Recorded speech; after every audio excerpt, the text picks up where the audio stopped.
안녕하세요.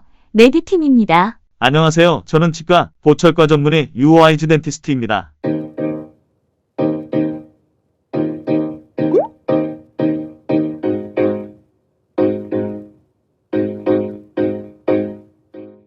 오늘은 치과 선생님과 함께 많은 분들이 궁금해하시는 치아가 시린 이유에 대해 알아보려고 해요. 아마 대부분의 사람들이 칫솔질을 할 때 또는 차가운 물을 마실 때 치아가 시림을 느껴보셨을 것 같은데요. 바로 오늘도 시림을 경험하셨을 수도 있겠네요. 치아가 시린 여러 이유 중 대표적인 원인 몇 가지만 살펴보도록 하겠습니다. 첫 번째는 치은 폐축으로 인한 치근 노출입니다. 구강 내에서는 여러 가지 이유로 치은이 점점 내려갑니다. 노화의 하나로도 볼 수도 있겠으나 세균 관리를 잘못했거나 잘못된 칫솔질로 인한 마모 상처, 부적절한 잇몸의 형태 등이 원인이 될 수 있습니다. 사람마다 차이가 커서 건강하게 타고났거나 관리를 잘한 사람들은 잇몸이 많이 내려가지 않겠지만 대부분은 20, 30대의 젊은 나이부터 잇몸이 내려가는 것을 겪게 됩니다. 잇몸이 내려가면 치아 뿌리가 드러납니다. 치아 머리는 범낭질이라고 하는 단단한 구조로 되어 있지만 치아 뿌리를 덮고 있는 배각질은 무른 구조로 되어 있습니다.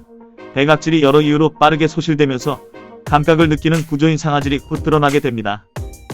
그래서 치아 뿌리에 차가운 물, 심지어 뜨거운 물에도 시린 경우가 생기게 됩니다. 두 번째는 치경부 굴곡파절입니다. 치아에 씹는 힘 또는 가는 힘에 의해서 치아 목 부위에 범낭질의 미세파절이 발생합니다.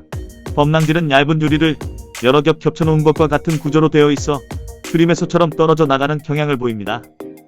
이러한 현상을 굴골파절이라고 하는데 이때 상아질이 드러나게 되고 마찬가지로 치아 안에 있는 신경이 차가운 것을 느낄 수 있게 됩니다.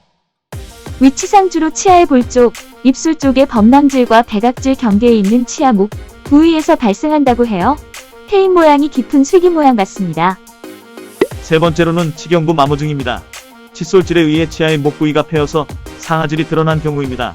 정확히 말하면 과도한 칫솔질과 치약의 성분 중 연마제에 의해 치아가 깎이면서 발생합니다. 앞서 말씀드린 굴곡파절과 비슷한 위치에서 발생하는데요. 차이가 있다면 굴곡파절은 패인 형태가 쇠기처럼 좁고 깊게 패인 형태라면 마모증에 의한 것은 넓고 얕게 치아가 패인다는 것입니다. 치경부 마모증을 예방하려면 올바른 방법의 칫솔질과 연마제가 없는 치약을 사용하는 게 도움이 된다고 해요. 지금까지 치아가 시린 이유를 대표적인 것만 살펴보았습니다. 이런 부분은 꼭 치료가 필요하다기보다는 노화나 잘못된 구강 내 습관에 의한 것이 대부분입니다. 올바른 습관을 들이고 시간이 지나면 과민한 증상이 조금씩 줄어들겠지요. 하지만 위의 세 가지 경우로 인하여 치아가 너무 시리고 불편한 경우에는 어떻게 해야 할까요? 통상적으로는 시간이 지나면 시린 증상이 조금씩 줄어듭니다. 시중에 연마제가 없으면서 탈민감제를 포함한 치약들이 판매되고 있습니다. 이 치약들을 장기적으로 사용한다면 부분적으로 도움을 받을 수 있을 겁니다. 패인 부위를 충전하는 방법이 있습니다.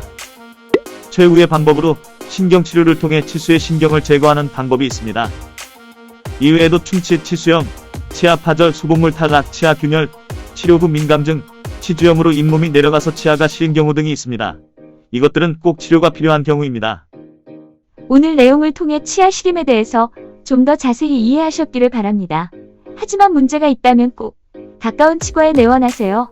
행여나 질환으로 인해 시린 경우는 가벼운 문제로 생각했다가 시간이 지나면 악화될 수 있으니 말입니다. 감사합니다. 감사합니다.